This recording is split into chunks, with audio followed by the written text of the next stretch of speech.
What's going on, everyone? Welcome to Full Send SRT. My name is Caden, and today I'm going to be going over exactly why I sold my brand new 2021 Jeep Wrangler after only 2 months of ownership. Now, it is a great vehicle, but it's just not for everyone, and I'm going to tell you exactly why I got rid of it. Now, if you guys are new to the channel, make sure to hit that subscribe button, hit that like button. It really helps me out, guys, and let's get right into the video. Okay, so let's talk 2021 Jeep Wrangler and what the Wrangler is actually all about. So, I know a lot of people daily drive these vehicles, but honestly, if you're not a hardcore Jeep Wrangler fan, you're probably not going to like daily driving it. The first thing that I noticed right off the bat is that when you get into the vehicle, it's a pretty awkward vehicle to get into. The steps really high, and the little side step always gets your pants dirty, which is kind of annoying. Not a big deal. You know, the Jeep Wrangler has been around for a very long time, but you really got to take into consideration that the vehicle is actually meant to be an off-road vehicle. You know, a lot of people really like the style of the Jeep Wrangler. They love the customization aspect of the vehicle, and you know, it actually is a fairly good daily driver. But like I said, it's not for everyone. There are some very annoying aspects of the vehicle that you just might not like. Now, if you guys are thinking about getting a Wrangler, just consider these pros and cons. Now, the first con of the Jeep Wrangler is gonna have to be its steering.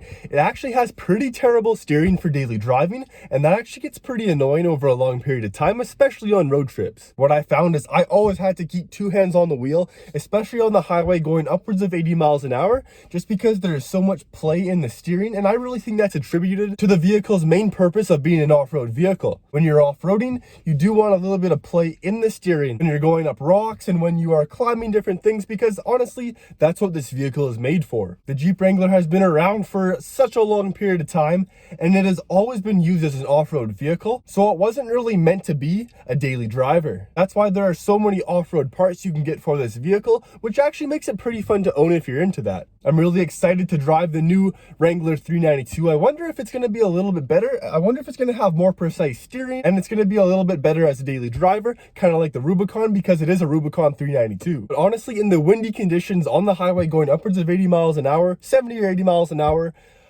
you actually get blown around lots. I've actually had experiences where I felt like I was going to get completely blown off the road. And that brings me into my second point on why we got rid of the Wrangler. The road noise is absolutely terrible on long road trips and for daily driving. I think the road noise actually makes it feel a little bit scarier when you're driving in those conditions, because you can hear literally everything going on outside. The reason that there is so much road noise is that it's just a hollow top.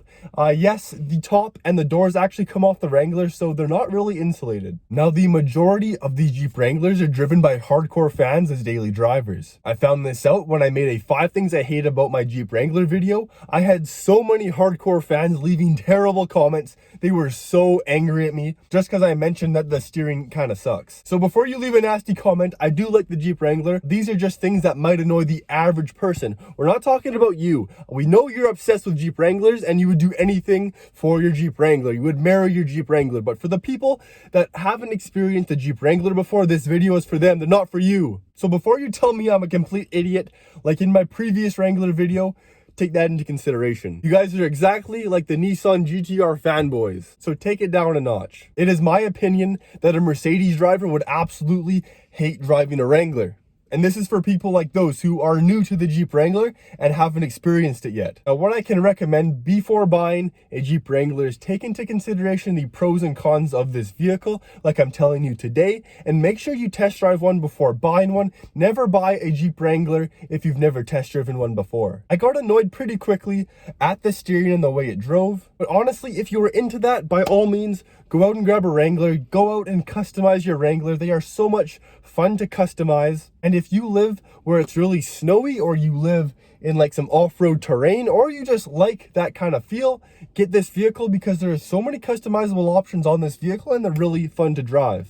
But if you're coming from like an S-Class Mercedes, or you're coming from a BMW, you're not gonna like the way this thing drives. The closest thing I can compare it to is the 2013 to 2018 G-Wagon, the G63 AMG. It drives pretty similar, except the G-Wagon's a little bit worse, and you're paying like 120 grand for the G-Wagon, which makes it even more painful. Also, when you have off-road tires on the Wrangler, that gives it a very rough ride for daily driving. Now again, hardcore fans will not give one crap about if it drives bad because you're a hardcore Jeep Wrangler fan. Just like me with SRTs, I don't care that there's oversteer just because I love SRTs so damn much. But I know that some people might not like that in the Jeep SRT, especially when you're paying almost $100,000. So before buying one, make an informed decision and weigh the pros and cons before buying one. Also consider going to the Rubicon model if you're going to get one for daily driving, because the Rubicon is a little bit more luxurious. Also, the MPG is absolutely terrible in these Wranglers, so take that into consideration as well. There is not a ton of luxury features in the Wrangler Sahara. The Wrangler Sahara is more of a raw Jeep. So if you like that raw feel, I know a lot of you Wrangler owners and Wrangler fans like that raw feel. That's what actually attracts you to the vehicle, and I completely understand that as well. So if you like the raw feel, go for a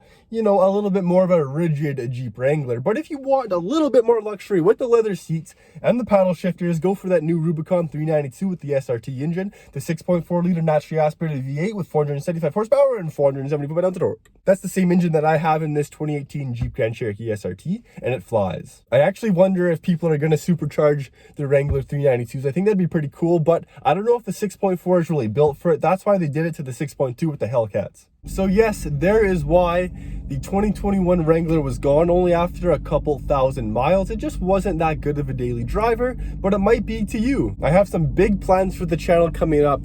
Maybe a Trackhawk if I can find one for a good deal. Trackhawks are going absolutely through the roof when it comes for price right now, because you actually can't order a Trackhawk or a Jeep SRT brand new right now. I tried to order one, couldn't do it. They're not being built. And that's exactly why here in Canada, the prices are going way up. My SRT has actually gone up in price over the last year as well. So I'm thinking about maybe selling it, maybe getting a Trackhawk, a Hellcat. What do you guys think? What should I bring to the channel? Would you guys like to see a Lamborghini on the channel, or would you rather me stick with a Trackhawk or SRT? Let me know down below. What do you guys think?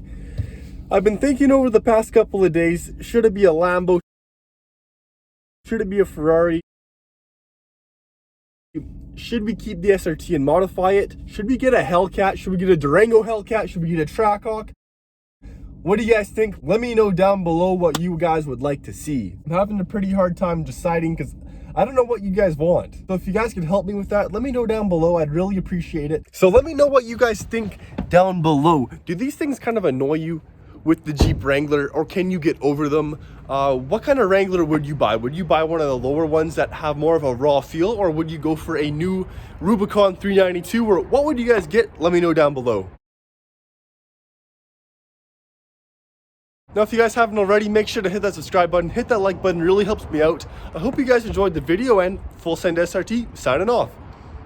Peace.